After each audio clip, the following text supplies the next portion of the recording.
Morning. I want to continue with these subscriber-based questions. Again, just know that if you're a subscriber, you can go ahead and just leave comments in any of these videos asking your question. All I ask is, again, that you subscribe. Also, if you do me a favor, on occasion, share one of these videos with your social network. That would be great. We're trying to grow this channel, and your help is greatly appreciated. So today's video is really based on a question of a viewer or subscriber wanting to understand why I recommend pride of ownership rentals, or maybe some people call them turnkey.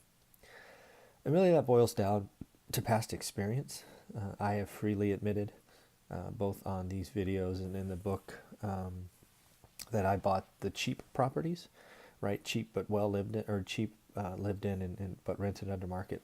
And I've freely admitted that that was a mistake. So I really think there's kind of 5 reasons that I recommend these turnkey or pride of ownership rentals. And it really boils down to one sort of, I guess, constraint or variable, and that is that I'm really talking to anyone who's just too busy to take on the task of really managing a rundown house or property. If for whatever reason you're not, you're not employed, or you have the time, or maybe your significant other works or whatever, then maybe going after a fixer is okay for you. So these are the 5 reasons that I believe for full-time employees where time is the constraint, that we should go after pride of ownership or turnkey rental. So the first one is they're easiest to finance, right? Banks like clean properties. You're not going to get a list of repairs or issues or hold up escrows because of condition, right? If you're going in and buying a fixer and an appraiser or inspector goes in and finds stuff, there's a very good chance that you or the current seller are going to have to fix those before they're willing to close the loan. And in many cases, when you're buying a fixer, one of the deals is you got to buy it as is. So when you do that, you're kind of stuck. And sometimes the financing of a deal blows it up and you just waste everybody's time. So that's number 1. Number 2 is you firmly know your return, right? I have shared many times that I like to understand what kind of yield or return on my cash I get. And when you're buying a fixer, you're guessing, frankly, right? You just don't know. You have an idea, you can get close, but you don't really know.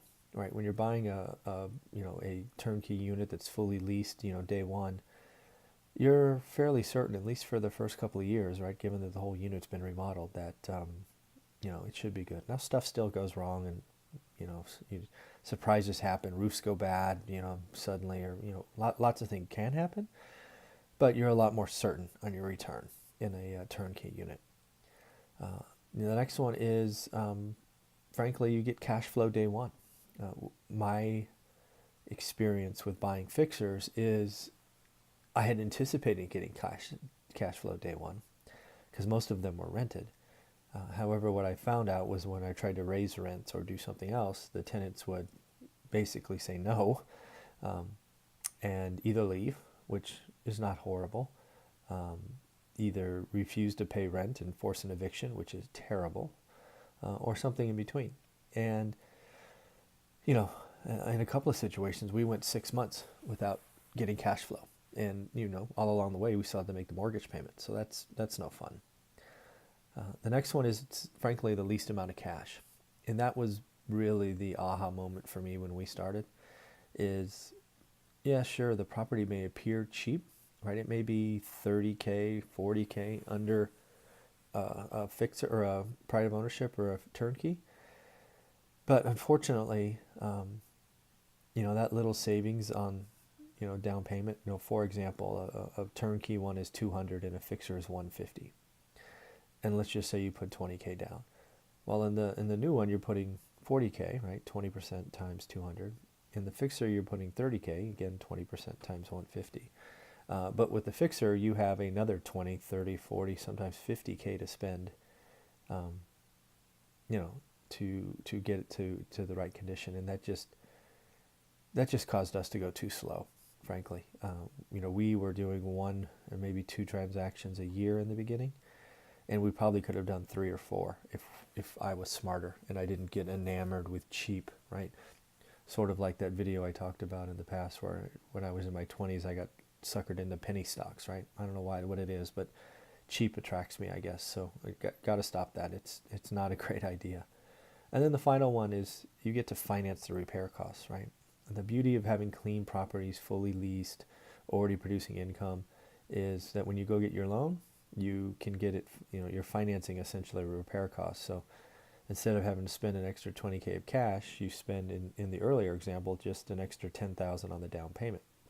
Right, in the earlier example I ran through, buying at 200 you put 40, and cheap 150 you put 30. So the delta is 10. So you're essentially financing $40,000 in repair costs at 10 grand. So in the end, those are the 5 reasons, right?